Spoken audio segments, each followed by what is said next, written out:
Hi, BookTube. This is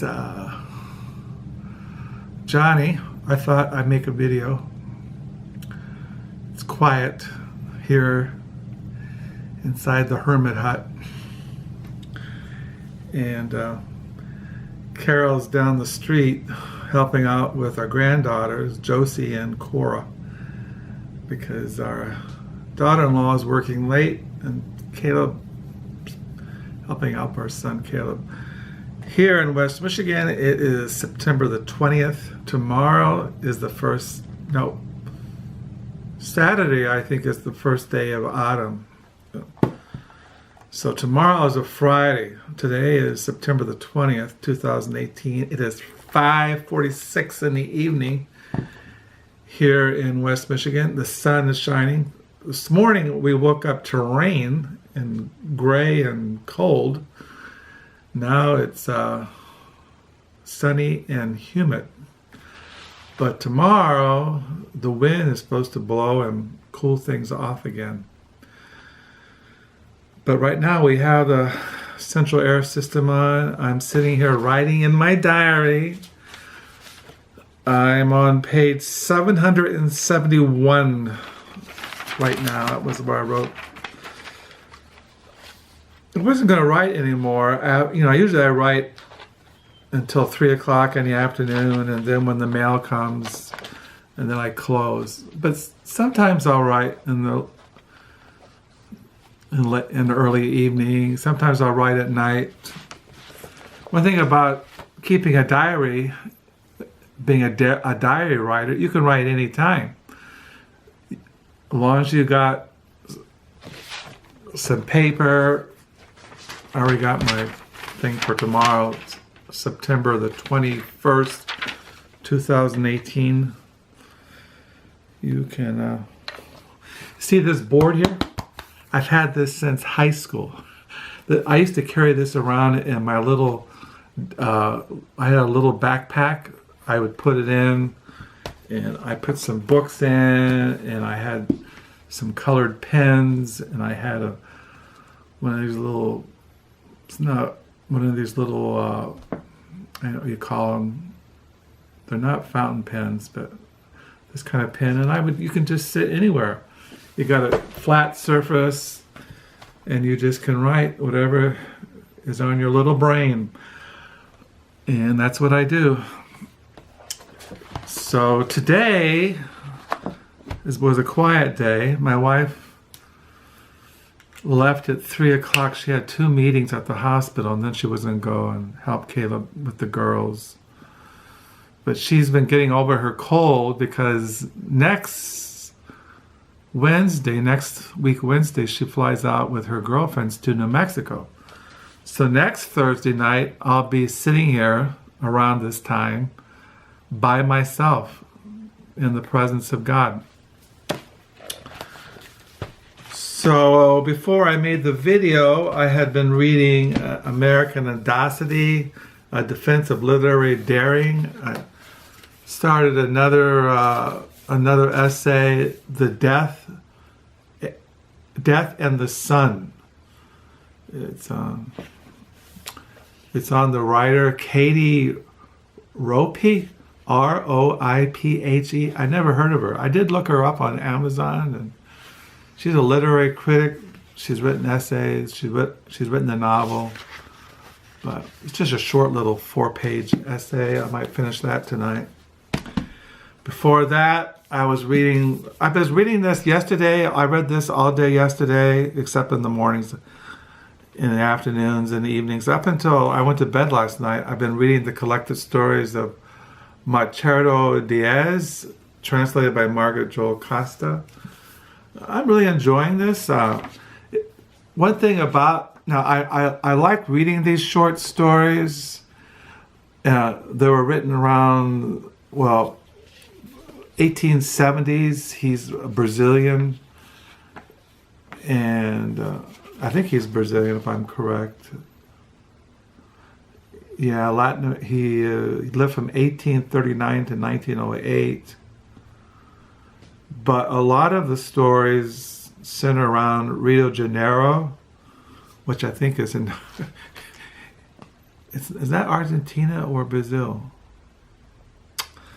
Now in my mind, I don't know. I don't know. My mind just went blank. Anyway, the point is that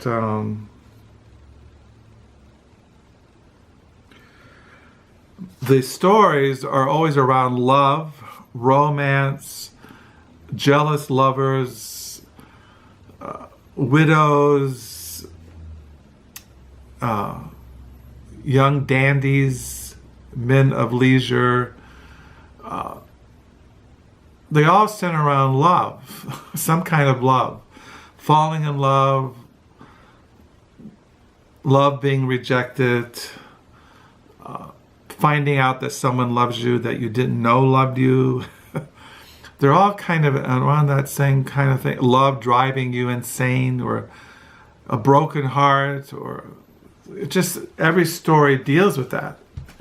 And of course, it's in the context of Brazilian society in the 1870s. All these kinds of rules about love and like, you know, there's all these social etiquette.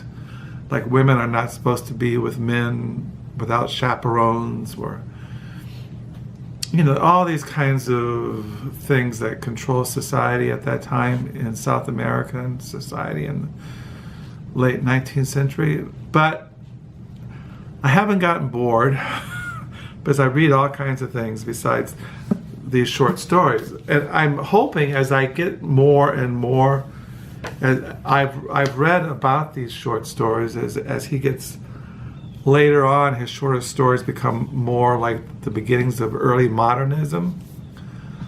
So I don't know what that means in that context in these short stories, but I'm just kind of curious.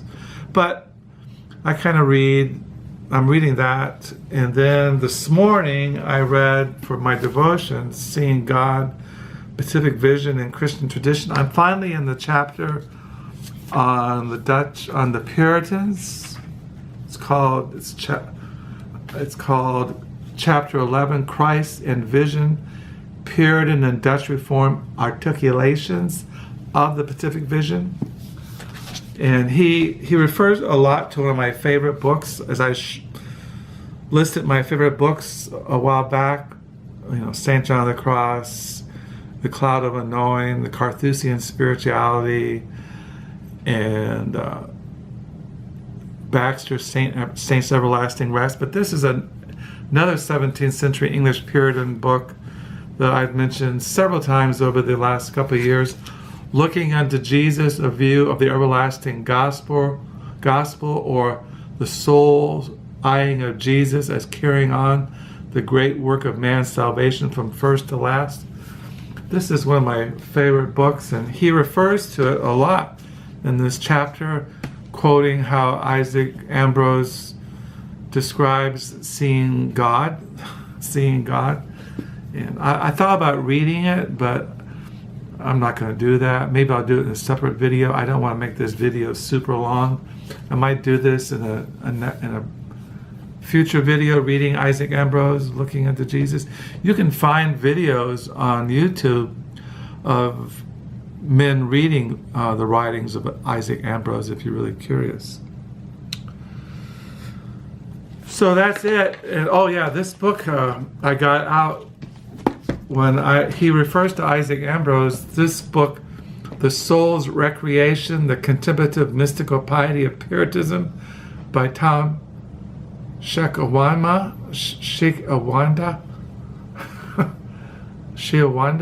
Anyway, he goes into Isaac Ambrose and looking unto Jesus and his contemplative mystical piety. So this book came out a couple of years ago.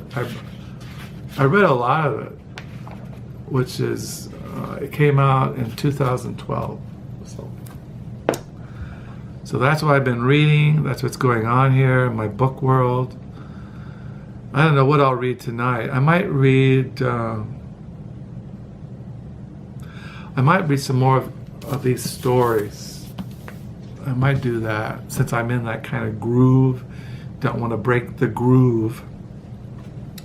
So tomorrow's a Friday. Tomorrow I volunteer again at the Book Nook from 3 to 1.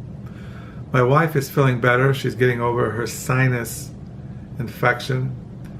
So she'll work tomorrow night. And I still have books I got at the Book Nook last Monday. And I might get some books at the Book Nook tomorrow. I don't know. I do have a set of books I do have set aside at the Book Nook that I'll probably buy tomorrow and I'll show in a video. It's just a set of books that were published in 1925, young adult books. I'll just show those maybe if I decide to buy them. I'm kind of on the fence about buying them. But anyway, that's about it. So thank you for the comments. Thank you for the new subscribers. And until next time, bye.